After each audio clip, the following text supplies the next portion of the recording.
1400 years ago, a humble merchant who could not read or write changed the face of Arabia. His name was Muhammad. Today, his influence has spread to every corner of the world, including the United States. This is his story, and the story of millions of Americans who revere him as God's final prophet.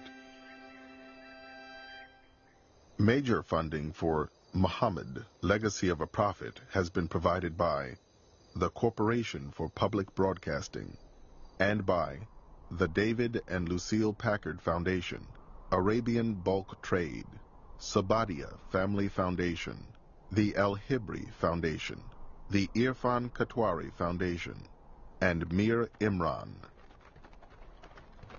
Additional funding has been provided by many other organizations and individuals.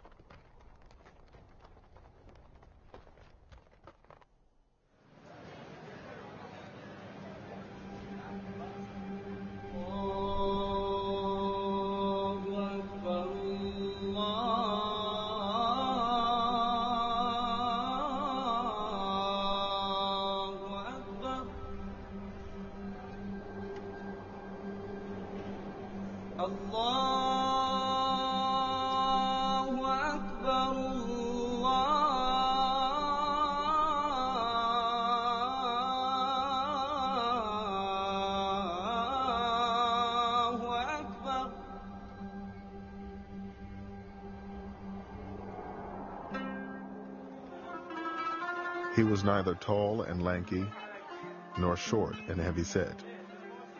When he looked at someone, he looked them in the eyes. He was the most generous-hearted of men, the most truthful of them in speech, the most mild-tempered of them, and the noblest of them in lineage. Anyone who would describe him would say, "I never saw before or after him the like of him." Muhammad, described by a contemporary. Muhammad was a man who faced an absolutely hopeless situation. There was a whole continent, virtually, of people killing one another in an endless, hopeless vendetta, going down a chute of violence and warfare, feeling that society was coming to an end and had no hope. He gave them hope, single-handedly. In a space of 23 years, he brought peace and new hope to Arabia and a new beacon for the world. Islam, the religion Muhammad first brought to Arabia, now claims 1.2 billion followers around the world.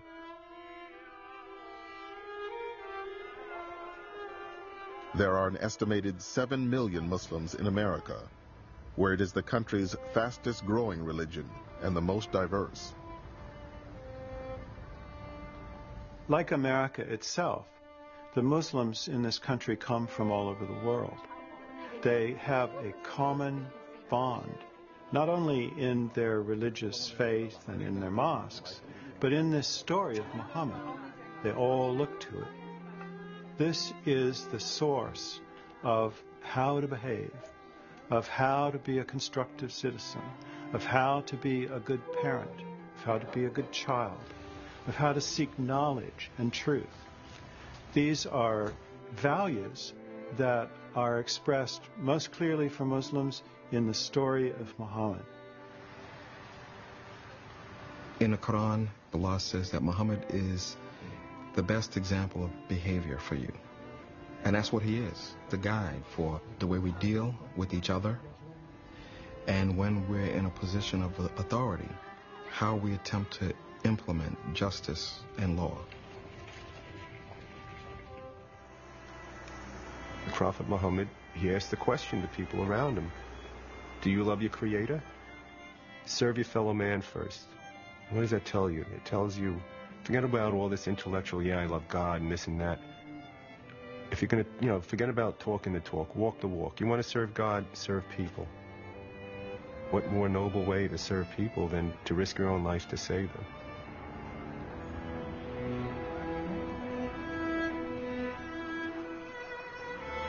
September 11th has changed the whole world. And it has also put the Muslim community in the spotlight. How about the dove installation? Muslims have a lot of hostility being hurled at them. But this is also a time of transformation. Many people are very eager to understand Islam and want to know who is the Prophet, what is the Quran, who are the Muslims, how do they live. Through the stories about Prophet Muhammad, we were able to make connections, and all of a sudden you would feel that you could relate to things that happened 1,500 years ago, and that the issues weren't old-fashioned, they were universal. And that's what he's taught me. This is the story Muslims have passed down from generation to generation for 1,400 years. A story about the merchant, husband, father, statesman, and warrior whom they consider the final prophet. The man whose legacy continues to shape their lives today.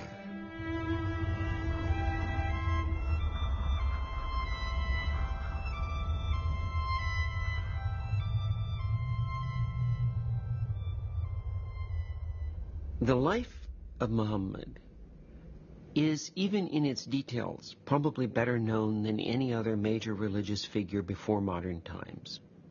His followers made careful efforts to record memories that they had of things that he had said and things that he had done.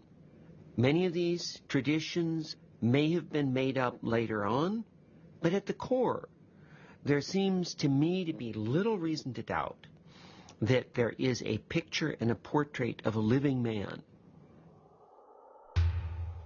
According to Muslim sources, Muhammad bin Abdullah, or son of Abdullah, was born in the year 570 in the city of Mecca, in what is today Saudi Arabia.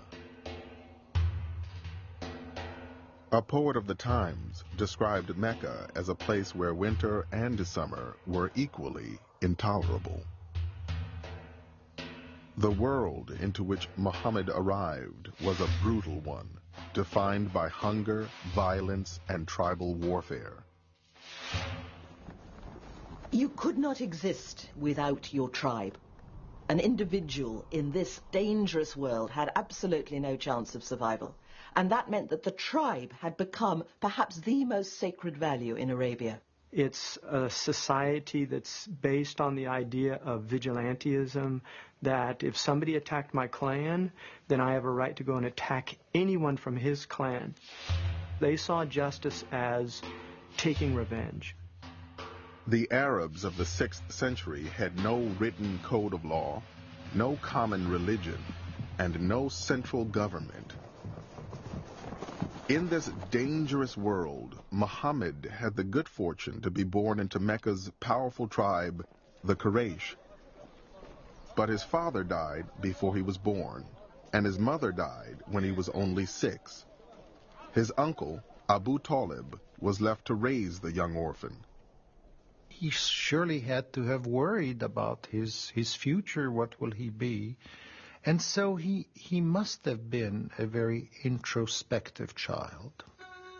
Muhammad had the habit of going out in the desert and contemplating the stars and thinking about why he was an orphan and how would life be to him in the future. Orphans were marginal people, and he felt very, very strongly identified with the poor and disadvantaged for the rest of his life.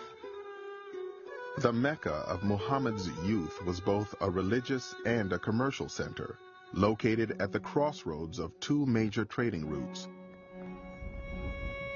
Pilgrims came from all over Arabia to worship the hundreds of idols that surrounded the Kaaba, an ancient shrine in the heart of the city. The Kaaba was surrounded by a sacred area where fighting was not allowed. The commerce generated by the pilgrims made it possible for a young man in Muhammad's circumstances to make a living in the markets of Mecca. Soon, Muhammad began acting as an agent for wealthy merchants, taking their goods on caravans throughout Arabia. These journeys exposed him to a variety of other tribes and communities and a range of new ideas. He probably learned the differences that exist between different tribes, people speaking different languages. He encountered Christians and Jews and learned from them what their faith, what their religion, what their cultures are. Muhammad would have become aware that for the Jews and the Christians, the Holy Scripture was very important. Both got scriptures in which God had sent a sacred message to prophets, and this was a way in which people could relate to the divine. When Muhammad was about 25 years old, he had a major change in his life. A wealthy widow, older woman named Khadija, asked him to take her caravans into Syria for her. Muhammad took all her goods and went with the caravan to Syria and did an incredible job. And her respect for him turned into admiration for him, and she inquired about him through one of her friends. Shortly thereafter, Khadija asked Muhammad to marry her. "I like you because of our relationship," she said, "and your high reputation among your people, your trustworthiness, good character, and truthfulness." And this is interesting because she's a very beautiful woman, but she's 40. She's moving into her maturity, and he's a 25-year-old youth. He's an orphan, and he accepts this proposal, and it's arranged through the family, and he does indeed marry her. And people have often said, rather sneeringly, that this was just a marriage of convenience on his part. He'd just married the wealthy widow for his own gain and profit. But there's no doubt in my mind that he deeply, deeply loved Khadija. Over the course of their marriage, Khadija and Muhammad had 4 daughters and 2 sons who died as infants. He was a family man and a successful and respected merchant. But as Muhammad approached his own 40th birthday, he was becoming increasingly restless and troubled by the problems of Meccan society. Within a few generations, they had gone from this kind of brutal existence in the Arabian steppes to becoming financiers, bankers, businessmen, merchants with a lot of money. And this was great, of course, and people were delighted, but it was a very disturbing time because the market economy demanded, as we know only too well in the West, a strong competitive streak. People no longer felt that they had to take care of the poor and the needy and the weaker members of Quraysh any longer. They had to make as much money as they possibly could. They had a marvelous society. They had a trading town. They were booming. They were doing business. They were living like an affluent society. And when you have an affluent society, the tendency is to become hedonistic, to look at, what are the pleasures of life? Muhammad would often retreat to the mountains outside Mecca to meditate. It was on one such retreat in the year 610 that Muhammad had an experience that would transform history. The Prophet used to retire from time to time into a hill called Jabal al-Nur, the mountain of light.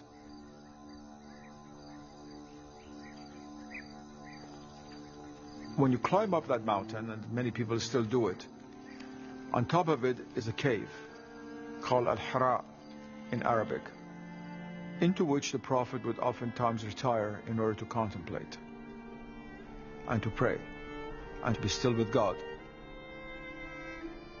The coming of the revelation was an immediate act. The descent from heaven came suddenly. Muhammad was woken from sleep and felt himself absolutely enveloped by a terrifying divine presence. He says it's an angel that seemed to squeeze him in a devastating embrace, and it felt as though all the breath was being squeezed